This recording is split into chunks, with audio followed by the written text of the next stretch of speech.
Today, Kunal has a 6-month emergency fund. He's doing 8,000 per month in SIP. Last year, he took 2 vacations, covered entirely from his savings. No loans, no EMI stress, no guilt while spending. And the crazy part, it all started with just 40,000 per month income and 2 basic rules that changed everything for him. But rewind a few years, Kunal was in a very different place. By the 20th of every month, he would run out of money. Borrowing from friends had become his routine. He was saving randomly, zero investing. Every month ended in panic.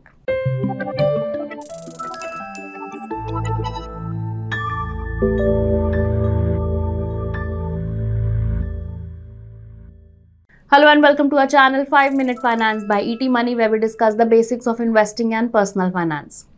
So what were the 2 rules that helped Kunal go from living paycheck to paycheck and borrowing from friends to building savings, investing consistently and spending guilt-free? Well, the 2 rules are zero-based budgeting and the 1% rule. What are these rules? What do you actually have to do under them? How do they work? And how effective are these 2 rules?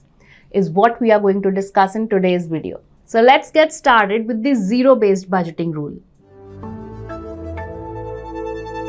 Kunal started with zero-based budgeting. Earlier, he used to save whatever was left at the end of the month.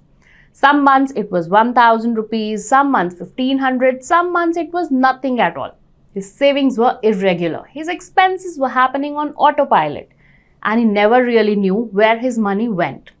But when he switched to zero-based budgeting, everything changed. So what exactly is zero-based budgeting? Unlike regular budgeting, where you set broad limits for your expenses and hope to spend less than you earn, zero-based budgeting assigns a specific purpose to every single rupee you earn right at the start of the month. It simply means that every rupee has a job, whether it's for rent, food, savings, or even guilt-free fun. Nothing is left idle or floating around for impulsive spending. Let's take Kunal's 40,000 rupees monthly salary as an example. On your screen is how he divided it. Must-have expenses, where he included room rent, food, loan EMI. Then budget for entertainment. For future-proofing, that includes insurance, gifts, and the investment component.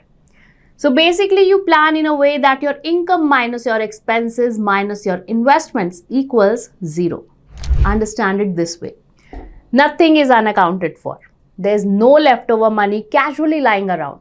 Every rupee is either working for his present needs, building his future, or adding joy to his life. But it's always part of the plan. And here's the best part. Every month, the plan starts from scratch. Zero-based budgeting isn't a one-time exercise. It's not a fixed template. Each month, you reassess your priorities. Maybe in one month, you need to budget more for travel. Maybe another month, your focus is on building your emergency fund. Now, this monthly reset keeps your money working exactly where you need it based on your life today, not on some static, outdated plan. But for Kunal, this was just the starting point. Once he mastered where his money was going, a bigger question came up. How can I grow my savings without feeling the pinch? This takes us to the next section of this video, where we'll explain the 1% rule. Now, the 1% rule is simple. Going by the rule, you just have to cut down your spending by 1% every month and add that same amount to your savings. But well, it may not be possible for Kunal to reduce his monthly expenditure on food, the rent that he's paying. So to make this rule work for him, Kunal broke his expenses into 2 buckets, fixed and variable. In the fixed category, he added spends that don't change much, like house rent, loan EMI, emergency fund contribution, SIP in mutual fund, and parents and family support. So the total fixed expenses came out to be 25,000 rupees. That left him with 15,000 variable expenses, like groceries, eating out, transport, weekend entertainment spend, and various subscriptions, etc. And this is where he applied the 1% rule. So every month, he found small ways to trim his expenses by just 1%. So in the first month, he had to reduce his expenditure by 150 rupees. For that, he cancelled his unused monthly subscription of an OTT platform and cut down on eating outside more often. For the next month, he plans to start sharing rides with friends to the office every now and then, and so on. So, by making these small tweaks in his spending habits, he added 1700 rupees more to his mutual fund SIP in the next 12 months. Now, the figure of 1700 may look small to many, but that's how over time his savings kept growing while his lifestyle did not actually feel restricted. Kunal kept applying it month by month and year by year, cutting just a little waste. Eventually, he was able to reduce his variable spending by up to 2000 rupees a month. And each year, he added a portion of that saving to his SIPs. So his investments looked something like this. In the first year, 6,000 monthly SIP, second year, 7,700, third year, 8,000, and so on. Total corpus at the end of 10th year would be around 17.5 lakh rupees. But had he just done 6,000 rupees monthly SIP, it would be around 13.4 lakh. That's a difference of nearly 4 lakh created just by tiny monthly improvements. That's the beauty of the 1% rule. It feels small but builds momentum without having you make enormously shocking and surprising changes to your ongoing lifestyle. Today, Kunal knows exactly what to do when he gets his next salary, hike, or bonus. He first prioritizes savings over increasing the expense level, and Kunal isn't an exception. Now, these two simple rules, zero-based budgeting and the 1% rule, work whether you are earning 25,000, 1 lakh per month, or whatever amount. In fact, the higher your income, the more powerful and compounding their impact becomes.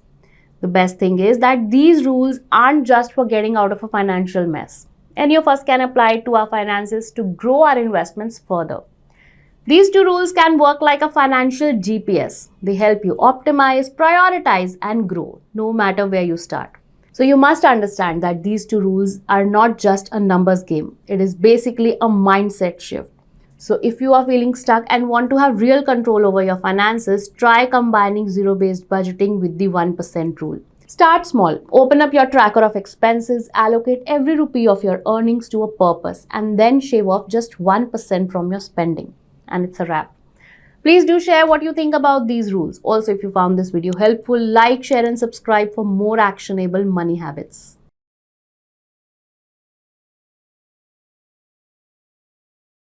Mutual fund investments are subject to market risks. Read all scheme-related documents carefully.